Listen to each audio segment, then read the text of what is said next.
जिन लोगों ने भी कुछ भी ढंग का किया है अपनी लाइफ में, किसी भी फील्ड में, किसी भी लेवल में, उनके अंदर आप ये क्वालिटी देखोगे। क्या है ये quality? Self discipline. So this discipline is not a negative word.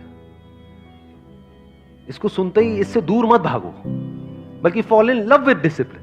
अगर आप बहुत ज्यादा पढ़ रहे हो, यानी मान लो थियोरेटिकली तो हम कुछ भी बोल सकते हैं कि 8 घंटे के, आप ये भी बोल सकते हो मेरे को दिन में 26 घंटे पढ़ना है। बोलने में कौन सा टैक्स लगता है, बट एक्चुअल में जब पढ़ने में आते हो तो पता लगता है कि 8 मिनट में ही काम हो गया है, 8 घंटे छोड़ दो।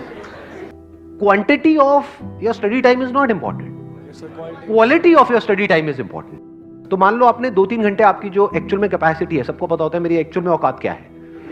बोलने को आप कुछ भी बोल सकते हो कि इतने घंटे, उतने घंटे, ये वो ये कुछ भी कहानियां हो जाती हैं, बट एक्चुअल में आपको समझ आया कि 2-3 घंटे मेरी मैक्सिमम कैपेसिटी है, उसके बाद मुझे रेस्ट चाहिए होता है 1 घंटे का।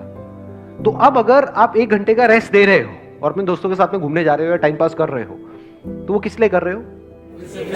ताकि आप वापस से री एनर्जाइज हो सको पढ़ने के लिए।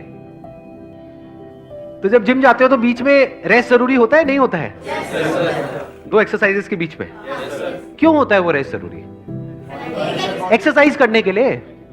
तो that rest is part of the exercise, that is not different from exercise. देखने में अलग अलग लग रहा है, यानी कुछ ना करना कुछ करने का ही पार्ट हो गया, कि कुछ करने के लिए वो कुछ ना करना भी जरूरी है। अगर आप नॉन स्टॉप करते रहोगे तो वो उल्टा आपके लिए हार्मफुल है। ऐसे ही अगर आप नॉन स्टॉप पढ़ते रहोगे तो नहीं पढ़ पाओगे।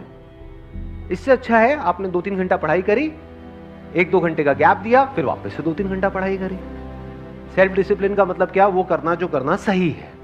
तो क्या करना सही है? कि नॉन स्टॉप 8 घंटे तक पढ़ना और पढ़ते पढ़ते वहीं गिर जाना, मुंह पूरा बुक्स पे पड़ा हुआ है, ऐसे लेटे पड़े, मुंह से झाग निकल रहे हैं।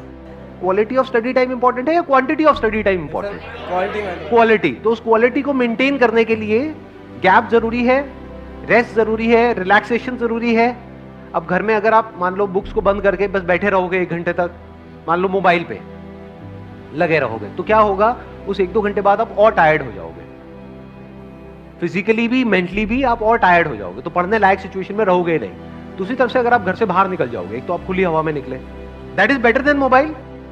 और दोस्तों के साथ में इधर उधर की बातें करी, हंसी मजाक किया, ये किया वो किया, फ्रेश होकर के आ गए, मेंटली फिजिकली फ्रेश होकर के आ गए और वापस से पढ़ रहे हो। तो क्या ये जो बीच में 1-2 घंटे का गैप आया, ये आपकी पढ़ाई को बेटर बना रहा है या उसको खराब कर रहा है? बेटर बना रहा है। तो ये जरूरी है या नहीं है? अगर आप मजे कर रहे हो, इसको मैं समाप्त कर देता हूं जो भी मैंने इनको कहा है। अगर आप मजे कर रहे हो ताकि आप वो कर सको जो करना सही है, तो ये मजा भी सही है। लेकिन अगर आप मजे कर रहे हो सिर्फ मजे करने के लिए, तो ये मजा गलत है।